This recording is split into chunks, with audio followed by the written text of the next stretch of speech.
Welcome to Eye on Korea, a video podcast produced by the Korea Economic Institute of America. Join us for in-depth conversations with experts and policymakers as we explore issues in Korea's economic and political relationship with the United States and how these issues may influence South Korea's regional strategies and its global relationships. I'm Scott Snyder, President and CEO of KEI, and today I'm joined by Jeannette Chu. Jeannette Chu is Vice President, National Security Policy at the National Foreign Trade Council, Senior Associate and Trustee Chair in Chinese Business and Economics at the Center for Strategic and International Studies, and a lifetime member of the Council on Foreign Relations. She also formerly served as a Senior Managing Director at PricewaterhouseCoopers and as a Senior Advisor in the U.S. Department of Commerce's Bureau of Industry and Security. Welcome to Eye on Korea, Jeannette. Thank you so much for having me. Really appreciate this opportunity. Great to be with you, Scott. Thank you. And I want to jump in on your former role at BIS and ask a question about export control policy, and in particular, how you view the evolution of export control policy in the Trump administration following the Biden administration's small yard, high fence approach. Thank you. Great question. And that really originated with former Secretary of Defense Gates way back in the day, back when I was still in government. This concept that export control should seek to control crown jewels, if you will, the most important things, and really harden that target. So that's where you get the high yard, but a smaller fence, as to trying to control everything all at once. The evolution that I've seen since that time, and this really comes out of an understanding that U.S. export control policy grew out of multilateral regime commitments. There were the old days of COCOM, which is really about the Cold War relationships, into what is known as the Wassenaar Arrangement, which deals with multilateral controls both on munitions items as well as, most importantly, the kinds of dual-use goods and technologies that the Commerce Department, BIS, administers, to what has really evolved to be a more unilateral approach. So if you think about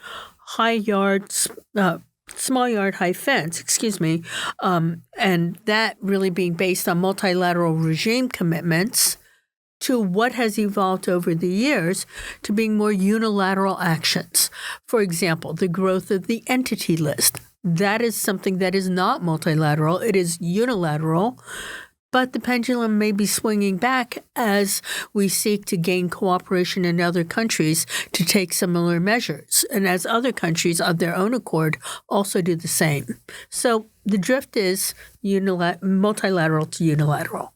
And so as our policies have developed, Korea is also in an interesting situation as a technology partner, but also as an ally who has to work together to implement some of these policies. I wonder if you can provide some sense of the evolution of Korean cooperation as a technology partner and also in terms of coordination on export control regimes.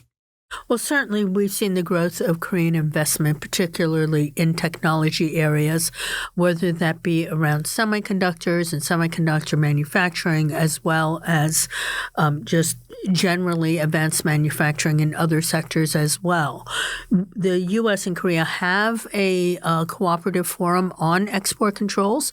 They have we've worked very closely for a number of years to share information, build capacity, similar goals around preserving security relationships and making sure that items with the potential to cause grievous harm do not fall into the hands of those who would use them unwisely or to cause harm to innocent people.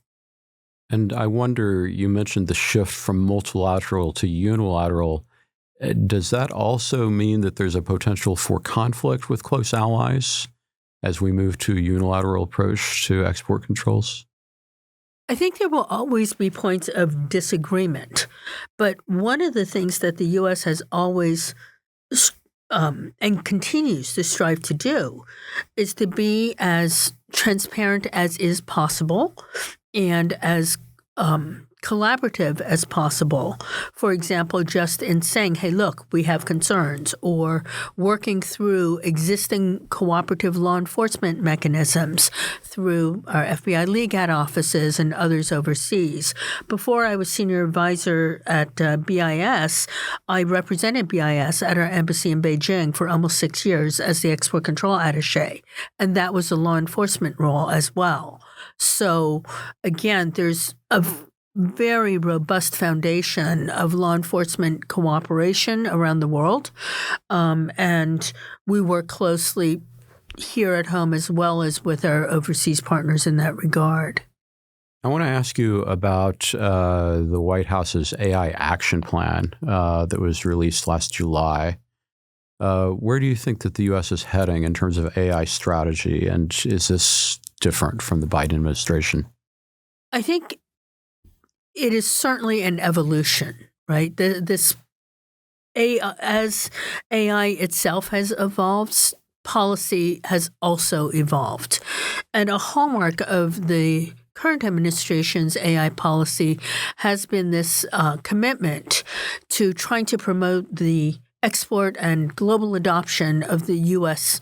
AI technology stack, right, the full stack. And most recently, just last month, we see the request for information from the Commerce Department's International Trade Administration, which is seeking proposals that would help advance that objective of exporting the AI tech stack. In fact, comments are due, I believe, at the end of this month on November 28th. Okay. And where does Korea stand in that context? Korea is a very important partner, both from an R&D standpoint as well as close manufacturing partner. We have certainly representation from Korean companies, SK Hynix, Samsung, here in the United States that are doing a lot of their semiconductor manufacturing work here, and announcements of commitments to new fabs here as well. Now, for a long time in Korea, they talk about the U.S.-China competition as cooperation on the economy with China and security with the United States.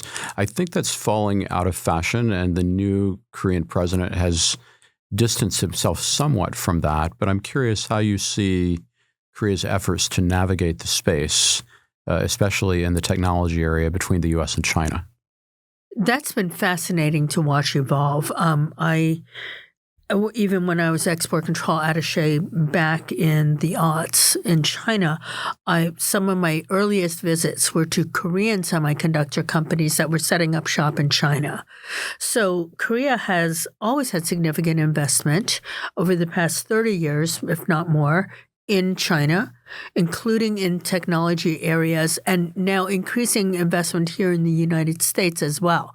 So I think that the navigation by Korea has been to try to really carve out that space where they can offer what Korea is most good at to its trading partners, really selling Korea. But in some ways, I think in the in an environment of technology competition between the U.S. and China, Korea seems to be there's more pressure on Korea to make a choice. And so I'm wondering how you see Korea navigating that pressure.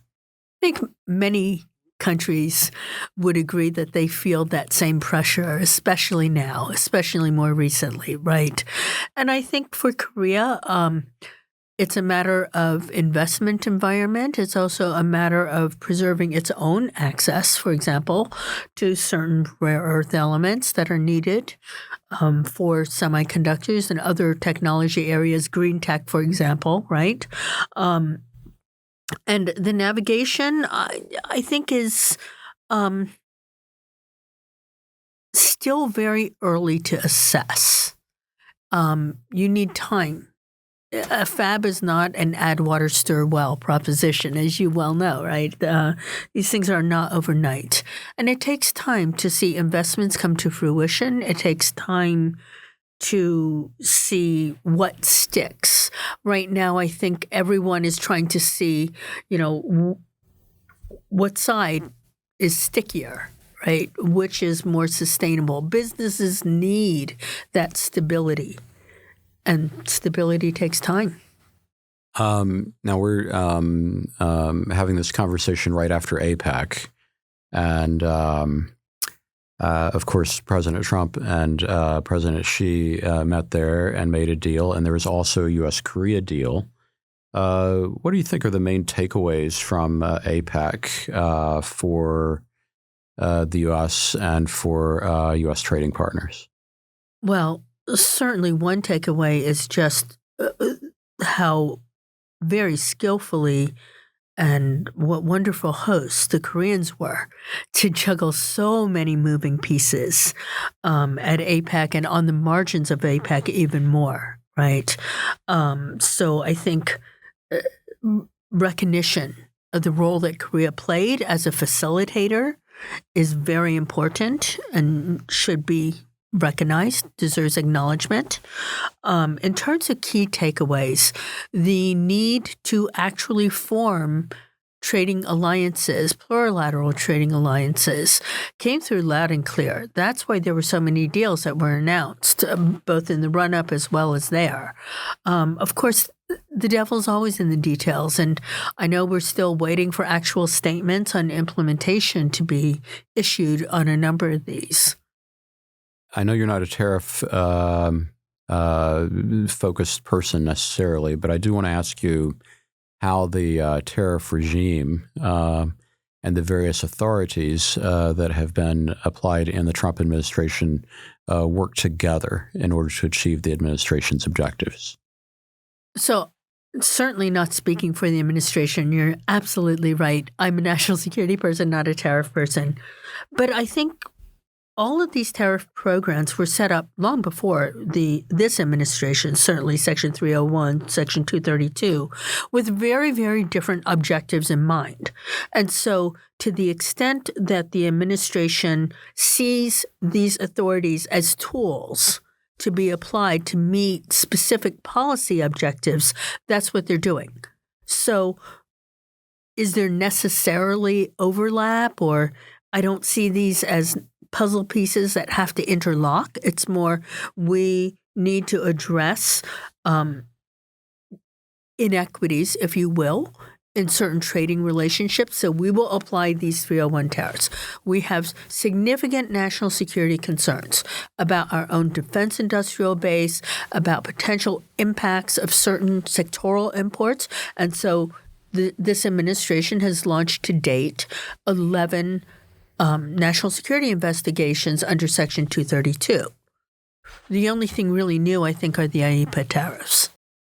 And can I ask you about the IEEPA tariffs and the implications of a Supreme Court judgment either way? Again, I think we're all waiting. Oral argument was just last week. It would be, I think, inappropriate at this stage to try to I'm not going to speculate or even begin to guess what the Supreme Court is going to do. There will certainly, no matter how it comes out, be impact to business, and businesses are undoubtedly looking at both sides of this, all the different scenarios that could fall out, and thinking about what they would need to invoke day one.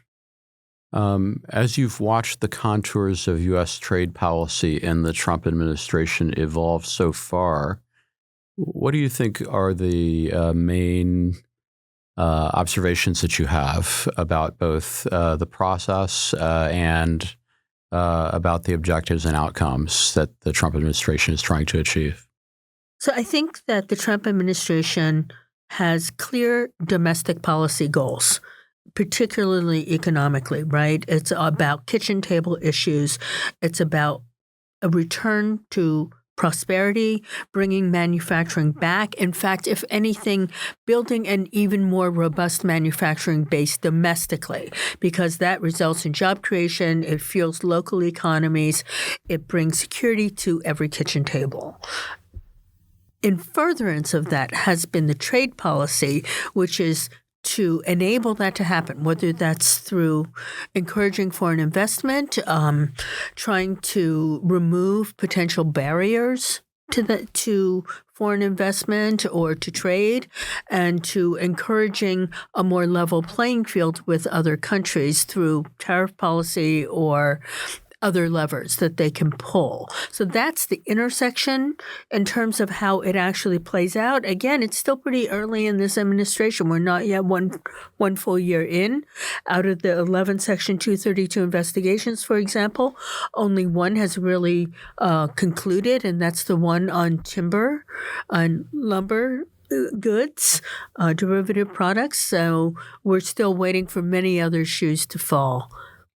And then one observation, at least that I'd like to ask you about, is the nature of trade negotiations in the Trump administration. And I wonder if it looks to me like the process involves a little bit more of a public-private partnership than was in the case previously.